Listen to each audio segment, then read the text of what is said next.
வணக்கம். இன்றைய கதைப்பாட்டு நிகழ்ச்சியில் ஒரு ரொம்ப அருமையான பாடல் அப்படின்னாக்க உங்களுக்கு நிறைய இந்த மாதிரி உங்கள் வாழ்க்கையில் சூழல் வந்திருக்கும். எப்படி அப்படின்னா, நிறைய பேர் இந்த சொல்லுவாங்கள்ல, பனி இல்லாத மார்கழியா, படை இல்லாத மன்னவனா, இனிப்பு இல்லாத முத்தமிழா அப்படிங்கிற மாதிரி ஒரு மார்கழி மாதம் வந்தால் கண்டிப்பாக பனி இருக்கும். பனி இல்லாத மார்கழி கிடையாது. அப்போது ராஜா அப்படின்னு தான் கண்டிப்பாக நமக்கு படை இருக்கும். அப்போது தமிழ்னு சொல்லிட்டாவே இயலிசை நாடகங்கள் மூன்று தமிழ் தோன்றியது ஒன்றுங்கிற மாதிரி தமிழ்னு சொல்லிட்டாமல் அது இனிப்பு இல்லை, இனிமையில் அந்த மொழி எளிமையாக தானே இருக்கும் இல்லையா? அதுபோல் காதல் இல்லாத ஒரு வாழ்க்கை யாரும் கடந்து வந்திருக்க முடியாது. அப்படி எல்லாரும் காதலிக்கிற எல்லாமே கல்யாணம் பண்ணிக்க மாட்டாங்க. அப்படி ஒரு சூழலில் சில சமயம் நாங்கள் என்ன பண்ணோம்னாக்கா, நம்ம அந்த பொண்ணை ரொம்ப விரும்பியிருப்பீங்க. ஆனால் அந்த பொண்ணை உங்களை விட்டுட்டு போயிருக்கலாம், வேறு யாராவது கல்யாணம் பண்ணி இந்த உலகத்தை எந்த உலகத்தில் எப்படி வாழ்கிறாங்களோ இல்லை அவங்க இருக்காங்களா இல்லையா எதுவுமே தெரியாது நமக்கு. ஆனால் நம்ம மனசை என்ன ஓடிட்டுருக்கோம் அப்படின்னாக்க, அந்த பொண்ணை விரும்பி காதலித்தேன். நம்ம ஆண்கள் உடனே தாடி வளர்க்குறது, தண்ணி அடிக்கிறது, அப்படியே போதைக்கு அடிமையாகிறது, அதுதான் வாழ்க்கை. அது ஒரு உணர்வு. அந்த உணர்வுன்னு பார்த்தீங்கன்னா அது நமக்கு மட்டுமே இல்லை, அவங்களுக்கும் இருக்கும். ஒரு அழகாக சொல்லியிருப்பாங்க, யார் பிரிந்தாலும் வேதனை பாதி, யார் பிரிஞ்சாலும் வேதனை பாதி. எப்படி ஒரு பிஸ்னஸில் எப்படி வர லாபத்தில் பங்கு போட்டுக்கலாம், அது மாதிரி வரக்கூடிய துன்பத்துலேயும் அந்த காதலிக்கு ரெண்டு பங்கு போட்டுக்குவாங்களாம். அப்போ ஒன்று கல்யாணம் பண்ணாமல் போனது நீ அந்த பொண்ணு நீ அந்த சோகம் உனக்கு மட்டுமே இல்லை, அதே சோகம் அவங்களுக்கும் இருக்குது. ஆனால் அவங்க பெண்கள் தண்ணி அடிக்க மாட்டாங்க, போதைக்கு அடிமையாக மாட்டாங்க, வாழ்க்கையை ஏற்றுக்குவாங்க வேறு வழி இல்லாமல். ஓகேங்களா? இது இப்படி இருக்கும்போது நம்ம என்ன நினைக்கிறோம் அப்படின்னா, அவங்களுக்கு தவறாக நினச்சிட்ருக்கோம். நிறைய சினிமாக்கள் நீங்கள் பார்த்துருப்பீங்க. என்ன பார்த்துருப்பீங்க அப்படின்னாக்க, அந்த பொண்ணை எப்படி மிரட்டுவாங்க. பெரிய ஒரு வசதியான பொண்ணு ஒரு ஏழ்மையான பையனை காதலிக்கிறாங்கன்னா, நீ அந்த பையனை மறந்துடு, இல்லைன்னா அவனை கொன்றுவேன். எப்படி மிரட்டுவாங்க, அந்த பையனை கொன்றுவேன் அப்படின்னு சொல்லும்போது என்ன பண்ணுறா, தான் காதலித்து அந்த பையன் உயிரோடு இருக்கணும், அவன் உயிர் தான் முக்கியம், அதனால் சரிப்பா அப்படின்றா அந்த பொண்ணு. என்ன ஆனால் இது அந்த பையனுக்கு புரிஞ்சிக்க தெரியாது. அவன் என்ன பண்ணுவான், மனசு ஃபுல்லாக வெறுப்பாக இருப்பான். இந்த மாதிரி நிறைய சம்பவங்கள் அரங்கேறுது. அது சில பேர் ஏற்றுக்க முடியாமல் இந்த ஜாதி மதம் மண்ணாங்கட்டின்னு பார்த்து என்ன பண்ணுறாங்க, அதை ஆணவ கொலை திமிரெடுத்து கொலை பண்ணிடுறாங்க. பையனையோ பொண்ணையோ கொண்டுடுறாங்க. இப்போவும் 2026 இப்போது நடந்துக்கிட்டு தான் இருக்குது இல்லைங்களா? இப்போது இது மாதிரி ஒரு சினிமா, இது இந்த கதை சினிமாவுக்கு நான் இப்போ சொல்ல போகிற கதை பாட்டு சினிமாவுக்காக உள்ளது. இது மாதிரி அங்கங்கே நடக்குது. இப்போ என்ன சொல்கிறார் அப்படின்னா, இந்த ஒரு பொண்ணை ஒருத்தன் ஏமாற்றிட்டு போயிடுறான். ஒரு குழந்தை வந்துடுது. அந்த ஏமாற்றிட்டு போயிடறான் இல்லையா? ஏமாற்றிட்டு போன பிறகு ஃப்ரெண்டு ஒருத்தன் ஏமாற்றிட்டு போயிடுறான். இவன் ஃப்ரெண்டோட மனைவியாச்சுன்னா என்ன பண்ணுறான், அந்த மனைவியை அந்த குழந்தையை இன்னொருத்தன் வளர்க்குறான். ரொம்ப வருஷமாக அந்த குழந்தை பெருசாகுது. 4 வருஷம் 5 வருஷம் 10 வருஷம் என்ன பண்ணுறான், அப்படியே அது ஒரே வீட்டில் இருக்காங்க, ஊர் ஃபுல்லாக. அப்புறம் கண்ணு காது மூக்கு வச்சு ஊருக்குள்ளே பேச்சுன்னு என்ன பண்ணுறாங்க, இங்கே பாடுறா அவனோட இருக்கான் அவன் வீட்டில் இருக்கான் அப்படின்னாக்க தப்பு நடக்காமல் இருக்கணும் மாதிரியே பேசுகிறாங்க. அப்படியே கேட்டு 2 பேரும் புளிச்சு போயிடுது. இந்த பொண்ணுக்கும் இப்படி தான் குழந்தை ஒன்று இருக்கே அந்த அந்த கூட இருக்க ஆணுக்கும். ஒரு காலகட்டத்தில் என்ன பண்ணுறான்னாக்கா, இந்த ஊரே தப்பாக பேசுகிறாங்க. ஏன் நம்ம இன்னும் கல்யாணம் பண்ணிக்கூடாது அப்படின்னு கேட்குறான்.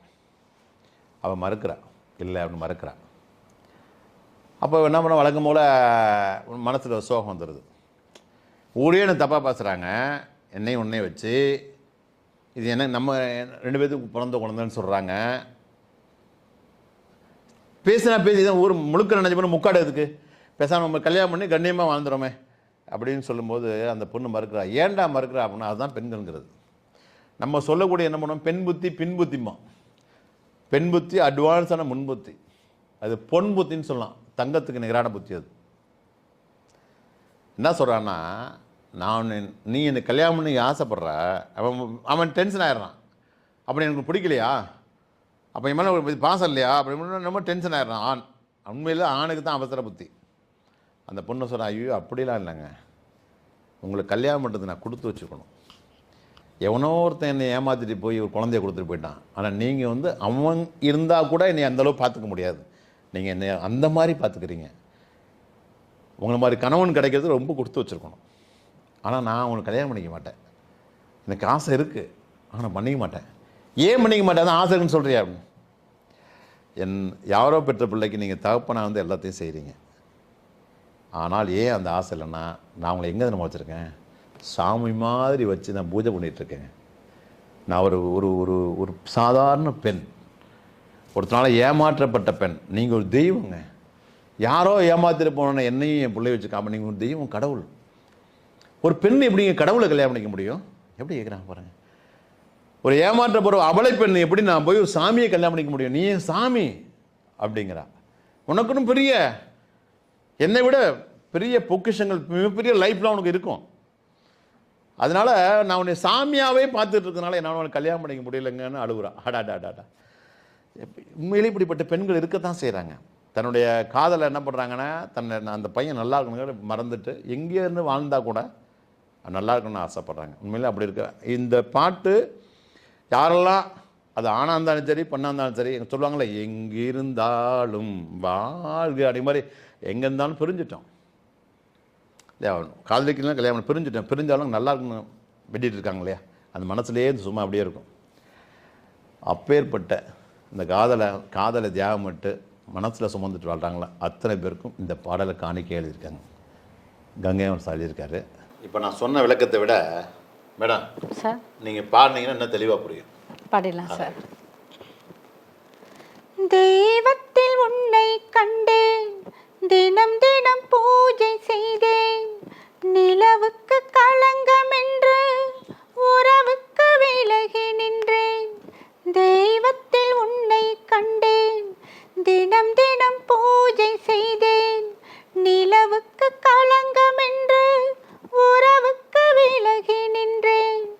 மயக்கமும் ஏனோ கலக்கமும் ஏனோ, உலகில் உனக்கு சரித்திரம் உண்டு. ராஜா என்பேன், மந்திரி என்பேன், ராஜ்யம் உனக்கு உண்டு. ஒரு ராஜகுமாரன் உண்டு, நல் உறவும் உண்டு, அதில் பரிவும் உண்டு. அந்தரத்தில் ஊஞ்சல் ஆடுவதே நாளும், அந்தரத்தில் ஊஞ்சல் ஆடுவதே நாளும். மேடம் சிறப்பு சிறப்பு சிறப்பு, சூப்பராக. என்னப்பா வரிகளை பார்த்தீங்களா? தெய்வத்தில் உன்னை வைத்தேன், தினம் தினம் பூஜை செய்தேன், நிலவுக்கு கலங்கம் என்று உறவுக்கு விலகி நின்றேன். அந்த நிலவு, நீ வந்து நிலா வெளிச்சமாக இருக்கடா, அவங்க லைஃப் பிரைட்டான, நீ சாமிக்கு நிகர். நான் உனக்கு கல்யாணம் பண்ணுறேன்னு வச்சுங்களேன், உனக்கு நீ கலங்கமாயிருவேன். தெய்வத்தில் உன்னை வைத்தேன், தினம் தினம் பூஜை செய்த, நிலவுக்கு கலங்கம் என்று உறவுக்கு விலகி நின்றேன். மயக்கமும் ஏனோ கலக்கமும் ஏனோ, உலகில் உனக்கு ஒரு சரித்திரம் உண்டு. இப்படி தாங்க நீங்கள் யாராவது லவ் பண்ணி உங்களை அவங்க கல்யாணம் பண்ணாமல் போயிருந்தாங்கனாக்கா, நிச்சயமாக இதை பாட்டில் சொல்லிட்டாங்க, ஆனால் அவங்க மனசில் இப்படி தோணும் அப்படி நீங்கள் நினச்சிக்கங்க. நினச்சிட்டு உங்களை விட்டுட்டு போன அந்த பொண்ணு நல்லா இருக்கணும், அந்த பெண்ணு அப்படின்னு வேண்டுங்க. உங்களுக்கு எல்லாம் நல்லதாக நடக்கும். எங்கே சிந்திக்கிறாங்க பற்றியில் கவிஞர், எங்கே பூந்து எங்கே வர்றாங்கன்னே தெரியல இல்லையா? கங்கையமரன் சாருக்கும் அது அப்படி உணர்வோடு பாடின அந்த ஜானகியம்மாவுக்கும். நீங்கள் வந்து மூணாவது கேள்விக்குறிங்க படத்தில் இருக்குது, இந்த பாட்டை பாருங்கள். ரொம்ப ரொம்ப மனசு அப்படி லேசாயிரும். இந்த கவிஞருக்கும் பாடினவங்களும் பெரிய ஒரு ராயல் சல்யூட்டை கொடுத்து அடுத்த பாடலில் சந்திப்போம். நன்றி, வணக்கம்.